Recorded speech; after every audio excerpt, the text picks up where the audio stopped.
டால் ஐலாண்டை பற்றி கேள்விப்பட்டிருக்கீங்களா? இந்த உலகத்தில் இருக்க ஒரு ஹாரரான பிளேஸில் டால் ஐலாண்டு ஒன்று. மெக்சிகன் நாட்டில் தான் இந்த ஐலாண்டு அமைஞ்சிருக்கு. இது ஒரு சதுப்பு நிலக்காடு. அது மட்டும் இல்லாமல் 1950 ஒரு குழந்தை முதல் முறையாக அந்த தண்ணியில் விழுந்து செத்து போகுது. அந்த இடத்துல அந்த குழந்தையோட பிணம் கிடைக்கவே இல்லை. ஆனால் அந்த குழந்தை கையில் வச்சிருந்த பொம்மை மட்டும்தான் கிடைச்சது. டான் ஜூலியன் அப்படின்னு ஒருத்தர் அந்த குழந்தை இறந்ததுக்காக அந்த குழந்தை கையில் அந்த பொம்மையை கொண்டு போய் ஒரு மரத்தில் மாட்டி வைக்கிறாரு. அதுக்கப்புறம் டெய்லியும் இரவு அந்த குழந்தை அந்த ஏரியாவில் கத்துற மாதிரியும் அழுகிற மாதிரி சத்தம் கேட்குதா அவர் சொல்லியிருக்காரு.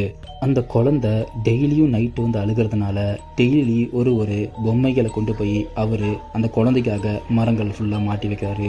ஒரு நாள் அந்த குழந்தை எங்கே உளுந்து இறந்துச்சோ அதே இடத்துல டான் ஜூலியனும் மர்மமான முறையில் இறக்குறாரு.